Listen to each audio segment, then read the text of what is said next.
Hey everybody, it's me, Dr. Fuck, from the band called Thrash or Die, and I'm here with my buddy Ian, and this week we're going to talk about 1979 album that was the last full-length Led Zeppelin album that they released, which was new, because Coda doesn't count because it's a compilation and stuff. In Through the Outdoor, and I just want to start off by saying that In Through the Outdoor was the very first Led Zeppelin album I bought when it was brand new. I was already aware of Led Zeppelin. I actually went out and bought this album when it was a new release. So I guess because of that alone, it's very special to me. And back then, the vinyl came in a brown paper bag, and I just ripped it open, and I never kept the brown paper bag. But years later, I ended up getting another copy of it. I found it in a brown paper bag, and I never opened it. I kept it sealed because I figured, oh man, this is going to be worth some money because, you can't find this in brown paper bags anymore. And what happened was when I first got online and stuff, and eBay was getting really popular, I put it up for sale like an idiot. I didn't need the money or anything. It was just stupid curiosity. Let's see how much I get for this album. And yeah, I think somebody paid like $150 for it, something like that. And I sold it, and now in retrospect, I wish I would have never done that, Anyway, so it's a very special album. And another thing I want to say that I almost saw this tour because I was in Germany in late 1979 to visit my brother who was in the Army. I was a little kid. I was, I believe, 14 years old. And so while I'm in Germany, I saw this, like, they had these big banners for shows. Even Pink Floyd was going to play there soon. I saw a big banner for The Wall. I saw a big banner for Led Zeppelin. Led Zeppelin was playing there 2 freaking weeks after I left. So I missed it by 2 weeks. And I could be wrong, but I understand that was the second to last show with Led Zeppelin. They only played one show after that. And then John Bonham died. They did schedule a U.S. tour. I remember that too. I remember being excited and hoping it was coming down to Florida, which I don't know if you guys are aware of, but the biggest show Led Zeppelin ever played was in Florida. It was in Tampa. At that moment, it broke all records for the biggest rock concert. And my brother went to that. It was in Tampa during the President's Tour. And but unfortunately, John Bonham died, and that's it. I never got to see them play. But this album is very special to me. It's, I grew up with it. It's the very first brand new Led Zeppelin I own because, when Presence was out, I was too busy watching movies and I wasn't really into Led Zeppelin or anything like that. Actually, I remember one time hanging out with friends and saying, trying to act cool in front of my friend, and he was like, "Hey, you like Led Zeppelin?" I was like, yeah, he's cool. Yeah, exactly. Anyway, so that's my little, what do they call it? The intro to In Through the Outdoor. I'll talk about the songs. We will talk about the songs when it's time. So let's go to Ian. What Ian thinks of this album. Oh, all right. First of all, I want to start off by saying I actually do love Led Zeppelin. You might not believe it by this review, but I do love Led Zeppelin. This came out when I was 5 years old. So, but my mother loved In the Evening and would play the shit out of that, like cleaning the house and doing stuff. So, that's probably my first memory of this. It's probably one of the later Led Zeppelin albums I ever bought. Just because my dad was really into, the early era, and that's what I got into first, and, what I bought first. A good friend of mine actually has a ticket on his wall framed. He was to see this tour in Chicago at Rosemont Horizon. Of course, it never happened because of John Bonham's death, which I'm going to tell you, the truth behind John Bonham's death later in this review. Interesting side note, that picture is actually based on a bar here in New Orleans called the Absinthe Bar, which is one of the oldest bars in New Orleans. and they took a picture from that and recreated it in a sound studio in London. True story. Wow, man. Yeah. They actually should have took that picture where Terrence or I live, not where you live, you ungrateful bastard. Oh yeah. We'll get to that. All right, so okay, I'm going to kick off this album. I want to say also, anybody that owns the vinyl version, the inner sleeve, if you drop water on it, it turns color. Which I still have my vinyl with the little water spill that I did back in 1980 or 79, back when I bought it. Okay, let's start off with the first track. In the Evening, I hate this fucking song. I always loved it, but I hate it now because it's the only song Ian likes. So I say it sucks. The rest of the album's good, just In the Evening sucks. Just kidding. The beginning of the song, it's so eerie and shit, which was actually Jimmy Page was working on a soundtrack called Lucifer's Rising. That was then I don't know what happened. I know at this time Jimmy Page was really fucked up on heroin. Ian, come on, swing off the nuts of this tune. All right. Here I fucking love In the Evening. This great song. I put it up. Could be in the top 10 Led Zeppelin. I mean, I am really a fan of In the Evening. But I kind of look at it as, this song in relation to this album is like dating somebody you're going to marry. This is as good as it fucking gets. This is yeah, no holes barred. This is the best sex you're ever going to have, and from here it's all downhill. But this song is everything that Zeppelin represents: the light and the shade. It's eerie. It's cool. I can't say enough good about it. Awesome. Okay, now we're going to go into Southbound Suarez, where I want Ian to start this one. All right. I will say this. When I knew we were going to review this album, thank you to Mike Sears for requesting some Led Zeppelin. This is for you. I said, hey, I might not like this album, but I'm going to listen to it a couple times, see if maybe my opinions changed on something. And this is the one song that did change. I was like, you know what? That's not a bad song. Not my favorite Zeppelin song of all time by any means.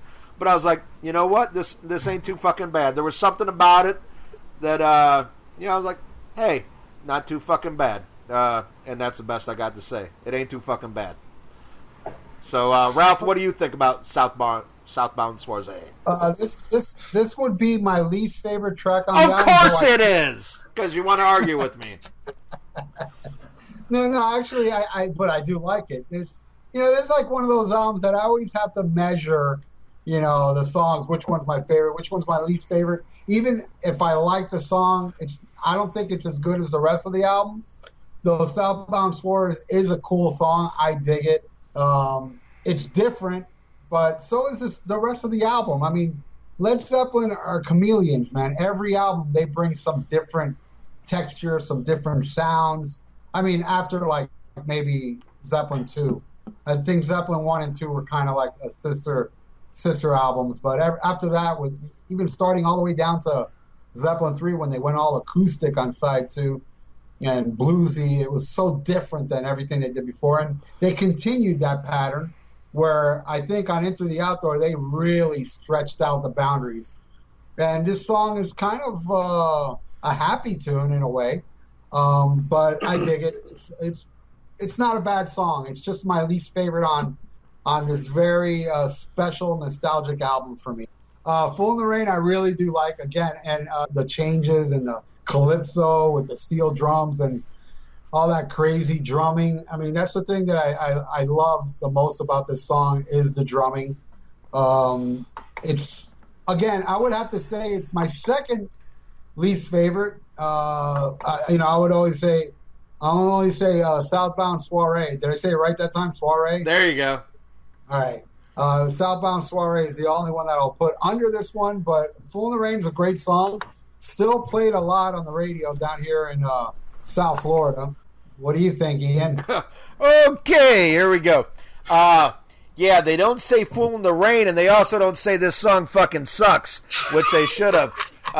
What a hot smoking turd this fucking song is.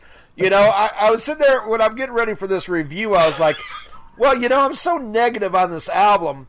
I got to bring something different to it. So I'm like, I'm going to take the Terrence Reardon approach, and I'm going to find out some fucking facts on this album.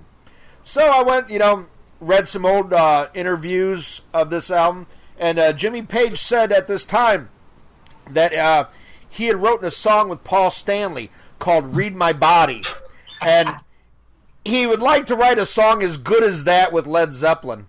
And, he's like, someday, and someday happen. It's Fool in the Rain. This shit is fucking horrible. I don't know. This just is not Zeppelin to me. There's actually, look at the year 1979. There's more metal on Breakfast in America by Supertramp than on fucking In Through the Outdoor. True story.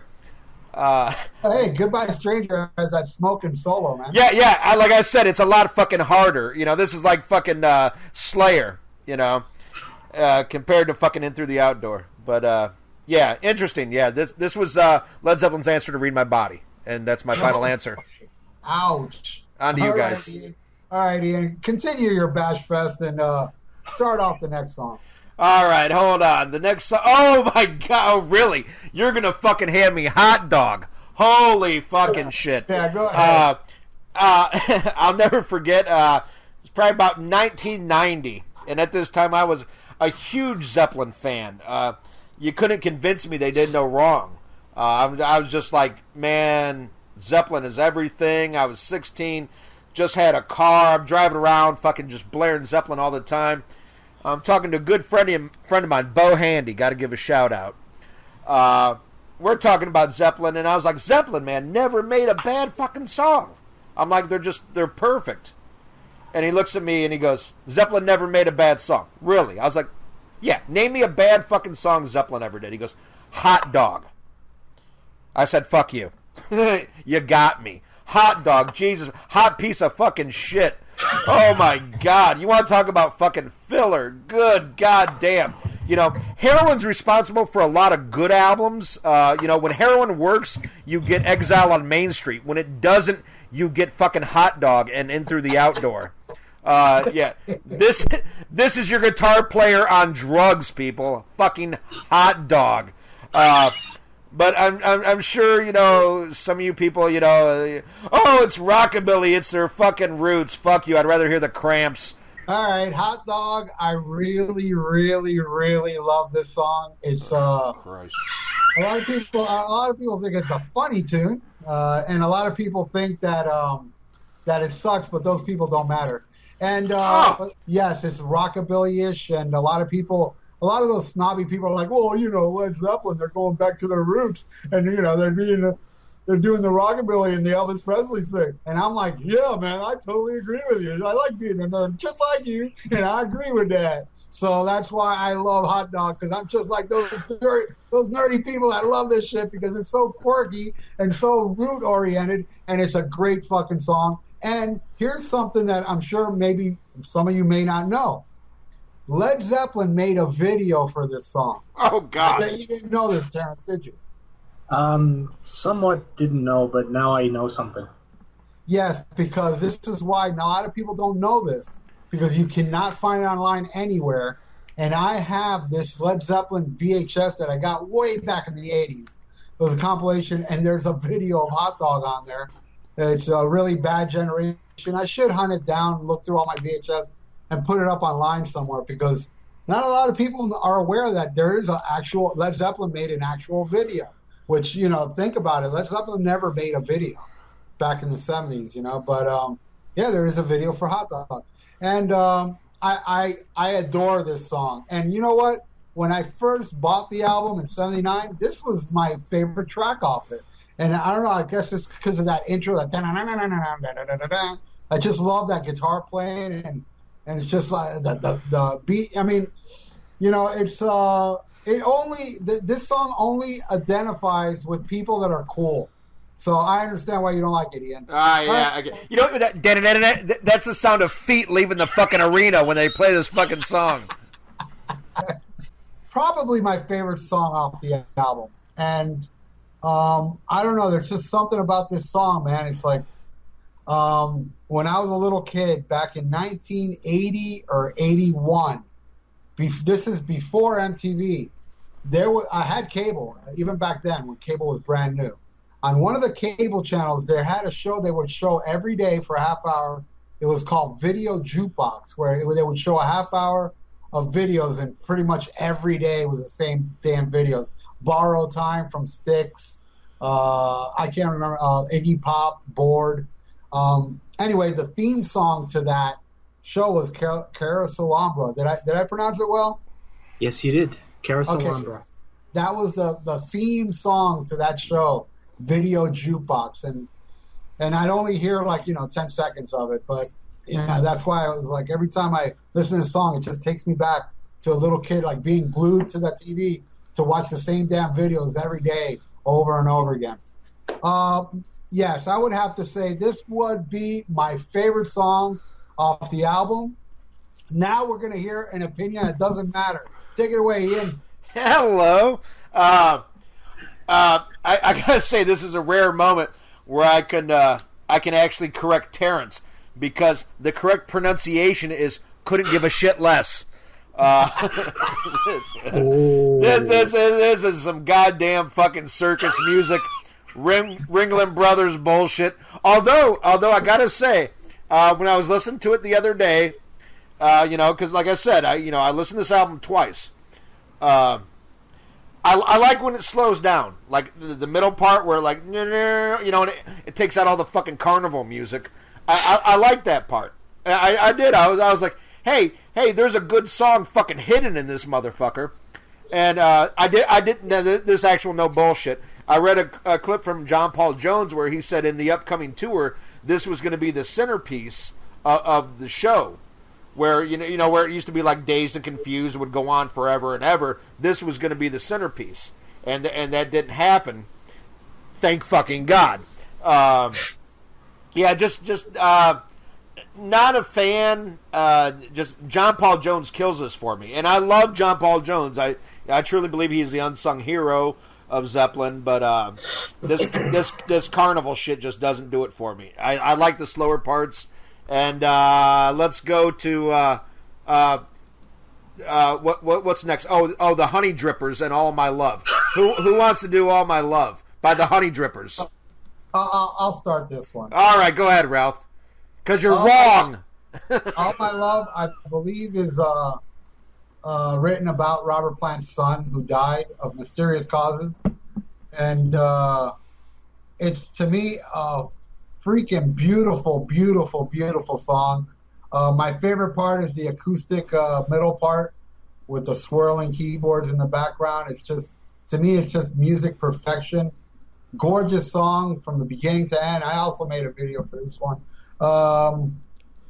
And probably I was going to say probably my favorite Led Zeppelin ballad, but that would go to Tangerine. But I guess... now you're talking.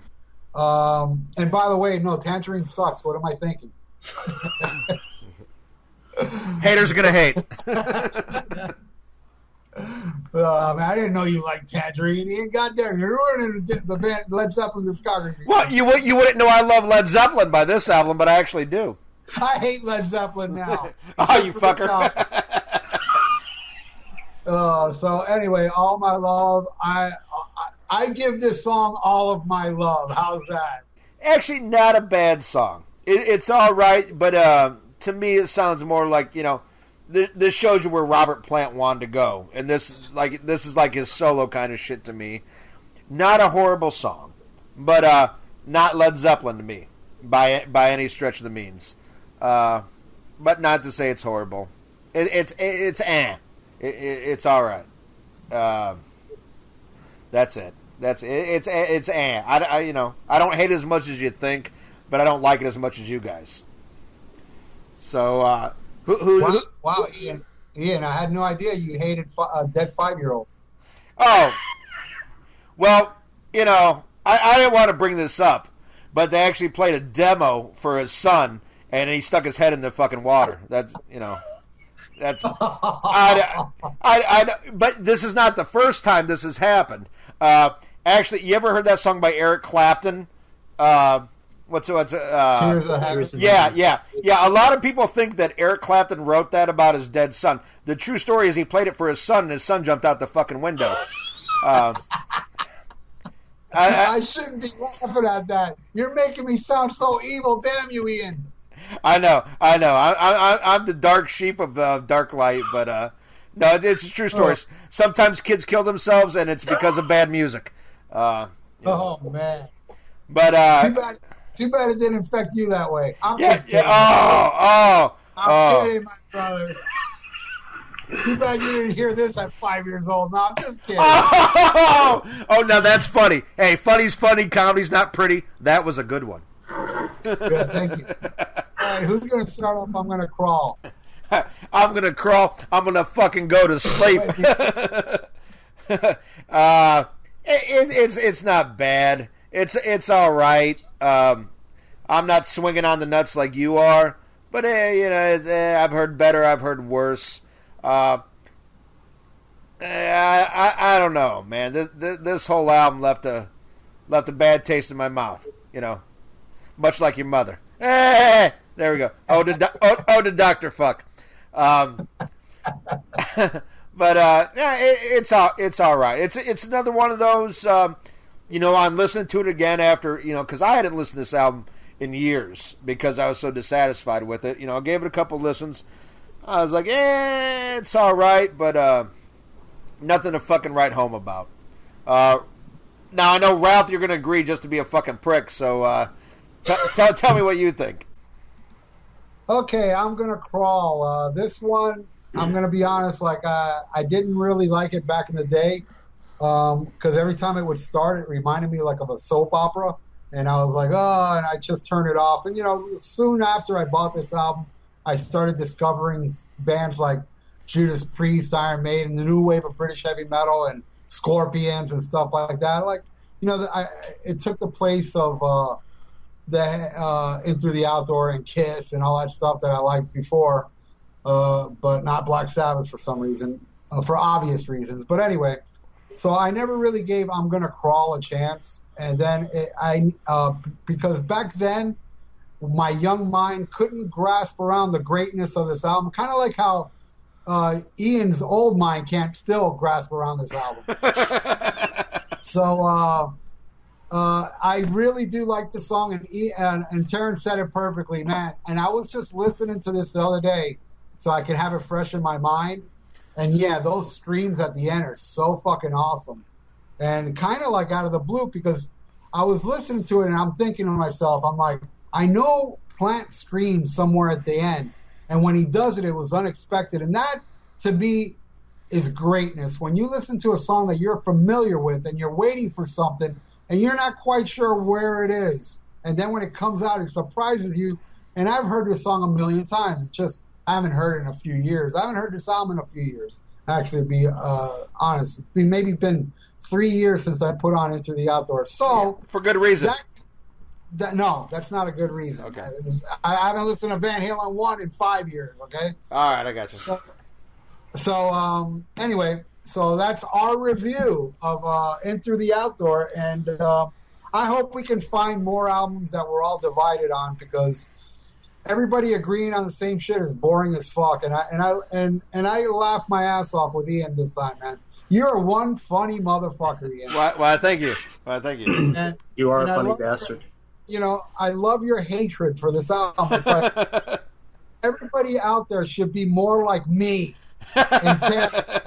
where people that hate shit you like, but you still laugh at it because you think the guy's funny as fuck. And I respect your opinion, Ian. I mean, but at the same time, I gotta act like I don't respect it toward the show because it makes it funnier. And I gotta say, Led Zeppelin. This is my least favorite Led Zeppelin album, not including Coda. But you heard what I had to say about the songs, which shows you how much I love this fucking band. In closing, I do. I love Led Zeppelin. I love Led Zeppelin, but this shit's just horrible. Actually, I like Coda better than this album. And yeah. Actually, go back and listen to Coda, after this, and I think if you like Led Zeppelin, you're going to realize it is better. That's just my opinion. But, this is a bittersweet interview because a lot of you might not know this, but at the time this was recorded and came out, I actually was close friends with Led Zeppelin, John Bonham in particular. And he called me up one night after listening to, a rough cut of the album, and he's like, man, I don't know. It's taking a different direction. It's a little bit softer. And I said, well, send me some rough cuts. Send me some demos, and I listened to it. And I called him back, and I was like, you know what? This reminds me of, like, my ex-wife's voice. And I'm like, if I was you, just drink until it sounds good. And unfortunately, he did. And he died. But I love Led Zeppelin. It's unfortunate. But all in all, it's not a bad Honey Drippers album. Wow. Yeah. That's very interesting. Yeah. No. Actually, I like to pretend that Jimmy Page did nothing after Presence until Coverdale Page, which I think Coverdale Page blows this album away and blows away The Firm and Outrider and all that. But that's just my opinion. But, please don't get the misconception that I don't love Led Zeppelin, because I do. I am just not a fan of this album. And but thank you all for listening. I'd like to give a big shout out to our new sponsor. Our new sponsor is Slaggers, the only all mature adult strip club in New Orleans. Slaggers, where the only thing lower than our drink prices are the dancers' nipples. We have daily drink specials like Menzie Mondays. Just because they're going through the change doesn't mean you can't bring yours. Come to Slaggers. All right. So in closing, I'd just like to say that we found out two interesting things about Ian. Not only does he love dead 5-year-olds, but he killed John Bonham. True story. All right. And we also learned that old strippers don't die. They just still dance to Motley Crue, and they still love meth, and they need your money. Please come to Slaggers. French Quarter, New Orleans.